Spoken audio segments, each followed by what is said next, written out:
இதோ பாருங்க, இது கைது செய்யப்பட்ட சுல்தான்களின் ஒற்றர்களிடமிருந்து கைப்பற்றப்பட்டது. பாபர் எதிரிகளுக்கு யானைப்படை அனுப்ப முடிவு செய்து விட்டதாக இந்த கடிதம் தெளிவாக சொல்லுகிறது. சதி. அன்று பாமினி சுல்தான்கள் அனுப்பிய சமாதான உடன்படிக்கையின் ரகசியம் இப்போதுதான் புரிகிறது அப்பாஜி. வீணாக காலதாமதம் செய்துவிட்டோம். பாபரின் யானைப்படை வரும் முன் நம் படைகளை அனுப்பி எதிரிகளின் அணியை சிதறடிப்போம்.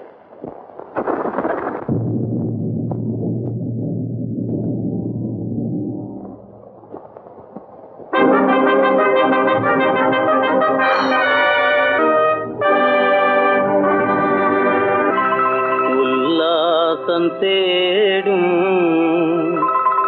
எல்லோரும் ஓர் நாள் சொல்லாமல் போவார் அல்லாவிடம்.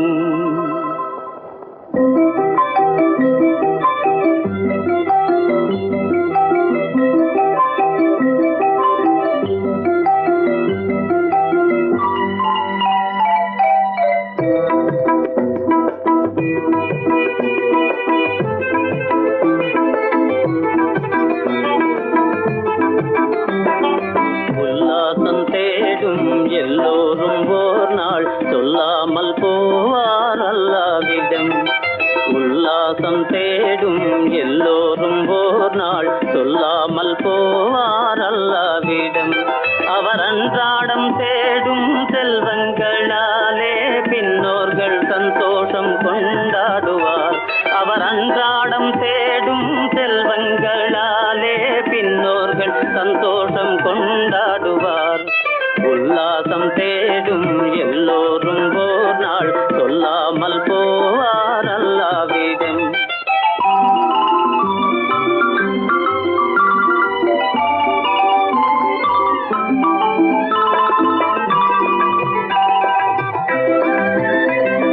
தாயாரின் கையிருந்து சம்சாரம் கைக்கு வந்து நோயாகும் முதுமை கொண்டு கண்மூடுவார்.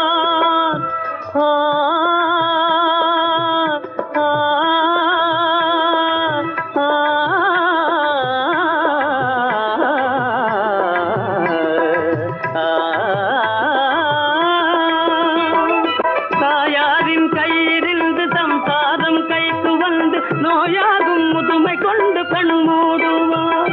அதை ஓர் நாளும் எண்ணாமல் ஆடுவார்.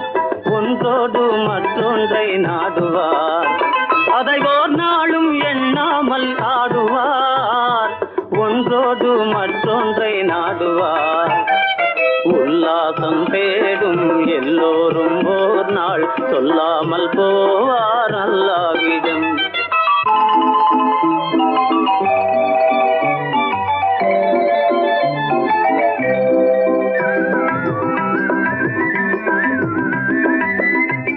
குலையீண்ட வாழை மாண்டு போகும் விரைவிலே அதன் இளையன் கன்று வளர்ந்து பொங்கும் உலகிலே. குலையீண்ட வாழை மாண்டு போகும் விரைவிலே அதன் இளையன் கன்று வளர்ந்து பொங்கும் உலகிலே. தினம் தோன்று வாழ்வில் மனிதரெல்லாம் ஒரு முறை இந்த துணையை எண்ணி பார்க்க வேணும் மனதிலே. உல்லாசம் தேடும் எல்லோரும் ஓர் நாள் சொல்லாமல் போவார் அல்லாவிடம்.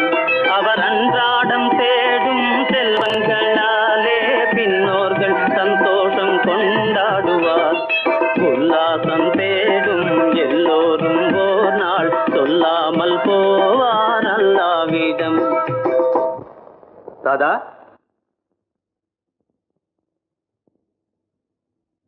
சாயும் ஷாலி பாதுஷா சலாம் சலாம் சலாம்.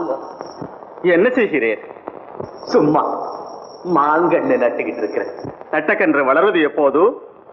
வளர்ந்து பலந்தருவது எப்போது? அப்படி பலந்தரும் போது நீர் இந்த உலகத்திலேயே இருக்க மாட்டீரே. ஆமா பாதுஷா, இப்படியே நம்ம பெரியவங்க ஒவ்வொருத்தரும் நினைச்சுக்கிட்டு சும்மா இருந்திருந்தா இன்னைக்கு மாமரம்ங்கிற ஜாதியை நாம கண்ணால பார்த்திருக்க முடியுமா? உங்க பெரியவங்க சும்மாவே இருந்திருந்தா இன்னைக்கு நீங்க மயிலாசனத்துல உட்கார்ந்து இருக்க முடியுமா? உண்மை உண்மை, நீர் சொல்வது ரொம்ப சரி. சபாஷ் தாதா. சலாம் பாதுஷா சலாம். இந்த நட்ட கண்ணு பலன் கொடுக்க 8 வருஷம் ஆகும்னு சொல்லுவாங்க. ஆனா பாபரோட நாட்டுல நட்ட உடனே பலன் கொடுத்துருச்சு. சபாஷ் தாதா சபாஷ்.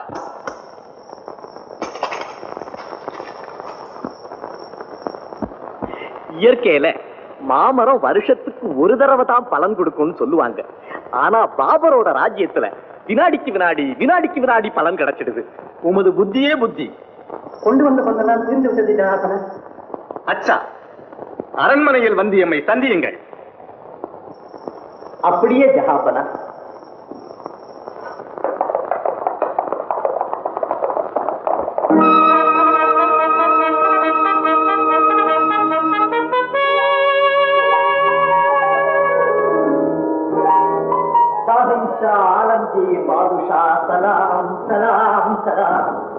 பாரும் தாதா, பாதுஷா நாட்டிலே வினாடிக்கு வினாடி பலன் கிடைக்குது இல்லையா?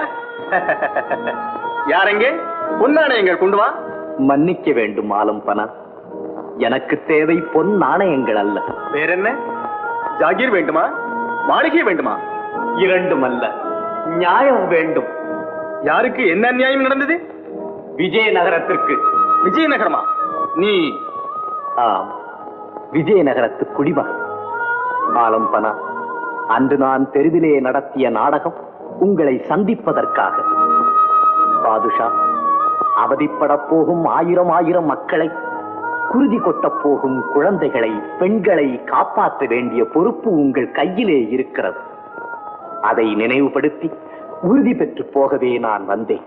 விவரமாக சொல். பாமினி சுல்தான்கள் விஜயநகரத்தின் மீது அநியாயமாக படையெடுத்திருக்கிறார்கள். அதற்கு தாங்களும் தங்கள் யானைப்படைகளை அனுப்பி உதவியுள்ளீர்கள். உங்கள் ராயர் மண்ணாசை பிடித்தவர் என்பதை அறிந்து கொண்டே தெற்கில் ஒரு சாம்ராஜ்யத்தை ஸ்தாபித்துக் கொண்டு தில்லியையும் விழுங்க முயற்சிப்பதாக செய்தி வந்தது. இல்லை இல்லை, நிச்சயமாக இல்லை.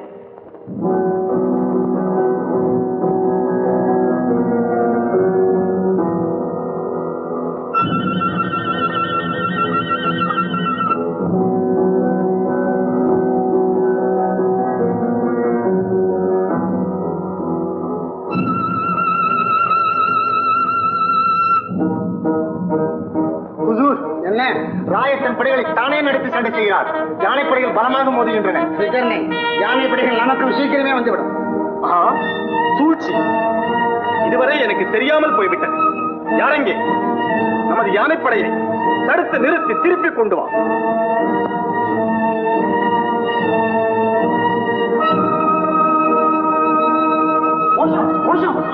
என்ன பாஷா? எவரோ மோசக்காரன் பாதுஷா பாபரை நேரில் சந்தித்து யானைப்படைகள் அனுப்புவது வழியில் தடுத்து நிறுத்தி இருக்கிறான். யானைப்படைகள் வரவில்லையா? வீரனாவ எங்கே? நடந்ததை கேள்விப்பட்ட உடனே அவனும் தப்பி ஓடிவிட்டான். துரோகம் துரோகம். ஹாய் குதா.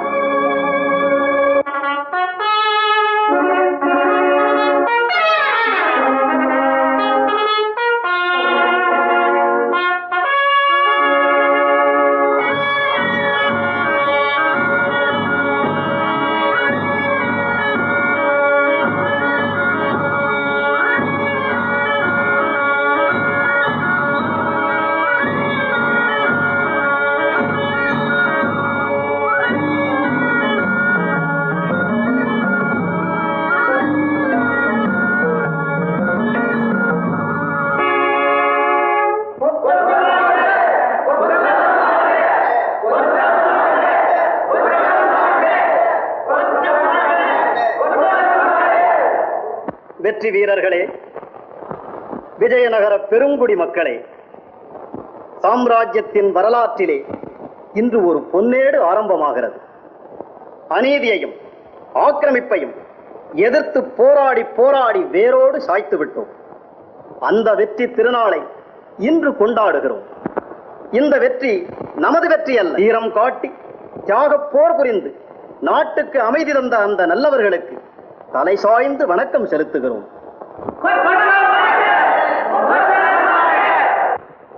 இந்த இன்பமயமான நேரத்தில் நாம் செய்ய வேண்டிய ஒரு பெரும் கடமை இருக்கிறது. அதுதான் கத்தி பலமின்றி தனது புத்தி பலத்தினால் வெற்றி தேடித் தந்த ஒருவருக்கு நமது நன்றியை செலுத்துவது. உங்கள் முன்னிலையில் நானே அந்த நன்றியை தெரிவிக்க விரும்புகிறேன்.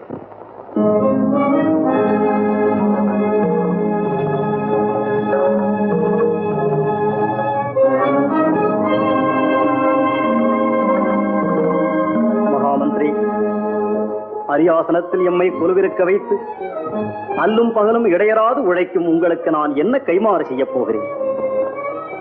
குருதேவர் வித்யாரண்ய சுவாமிகளால் நிர்மாணிக்கப்பட்ட இந்த விஜயநகர சாம்ராஜ்யம் உங்கள் அறிவுத்தரத்தினால் தான் இந்த உன்னத நிலைமையை அடைந்துள்ளது.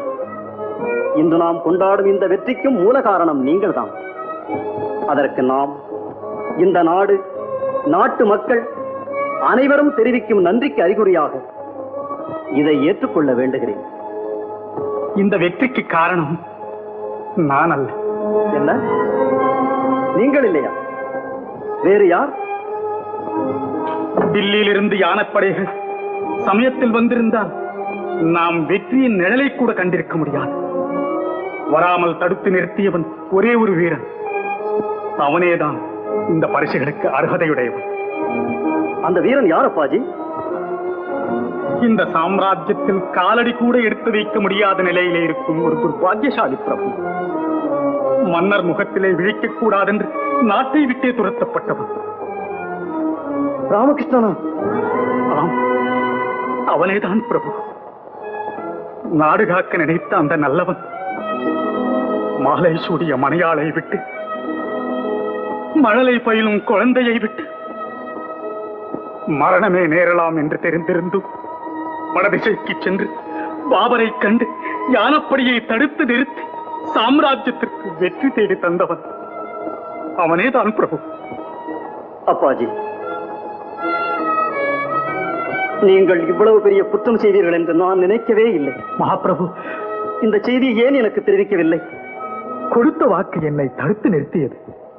அப்பாஜி, ராமகிருஷ்ணனை நான் காண வேண்டும், கண்டு அவன் மன்னிப்பை பெற வேண்டும்.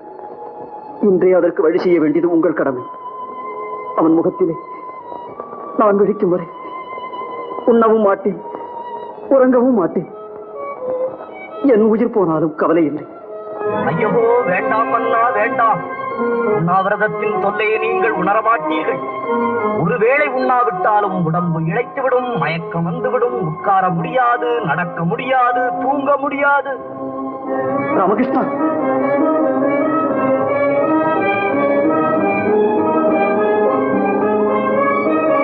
ராமகிருஷ்ணா, ராமகிருஷ்ணா, ராமகிருஷ்ணா, வந்துவிட்டாயா? வந்துவிட்டாயா ராமகிருஷ்ணா? மறுபடியும் உன்னை சந்திக்கும் பாக்கியம் எனக்கு கிடைத்து விட்டதா? ஐயோ, வேண்டாம் அண்ணா, வேண்டாம். பானையோடு என் தலையும் கடந்துவிடும். மரண தண்டனை இன்னும் ரத்து செய்யப்படவில்லை. இது என்ன வேஷம் ராமகிருஷ்ணா? என்ன செய்வது மகாபிரபு? எனக்கு இந்த வெற்றி விழாவை காண வேண்டும் என்ற ஆசை கொள்ளையோ கொள்ளை. அதற்கு என் மனைவி விட்டால் தானே. நான் வீட்டில் இருந்து புறப்படும் போதே என் மனைவி என்னை தடுத்து, இந்தாருங்கள், உங்கள் உயிரில் எனக்கும் சரி பங்கு உண்டு, ஆகையால் நீங்கள் போக வேண்டாம், போக வேண்டாம், இப்போது ராயர் உங்களை பார்த்தால் உங்களது தலை போய்விடும் என்று பயமுறுத்தினாள். இந்த இக்கட்டான சந்தர்ப்பத்தில் வெற்றி விழாவையும் காண வேண்டும், என் தலையும் தப்ப வேண்டும். அதற்காக இந்த பாறையை தலை மீது மாட்டிக்கொண்டு வந்தேன் பிரபு. ராமகிருஷ்ணா, நான் உனக்கு செய்த கொடுமைகளை மறந்துவிடு. உன் தியாகத்தை விஜயநகர சமுதாயத்தின் எந்த தலைமுறையும் மறவாது. மன்னர் மாறலாம், மண்டலங்கள் வேறுபடலாம், ஆனால் தென்னவன் நாட்டுக்கு நீ செய்த சேவை கல்லின் மேலிட்ட எழுத்து போல் காலகாலங்களுக்கு ஒளி வீசு. நீ விகடகவி மட்டுமல்ல, புரட்சி கவி, சாம்ராஜ்ய வரலாற்றிலே சாகாத இடம்பெற்ற வீரக்கவி. மனம் கரிகிறது மன்னா, மகிழ்வு மேலிடுகிறது இந்நாள். இன்று நீதி, நேர்மை, கடமை, கண்ணியம், கட்டுப்பாடு என்ற 5 மணிகளும் தென்னவரின் கோட்டை வாயிலிலே ஒலிக்கின்றன. இடைவிடாமல் ஒலிக்கின்றன. 8 திசையும் கேட்கும்படி ஒலிக்கின்றன. ராமகிருஷ்ணா, விஜயநகர கவியரங்கிலே நீ ஒரு தனி இடம் பெற்றுவிட்டாய். உன் சேர்க்கையால் அது மங்காத புகழும் பெருமையும் அடைகிறது.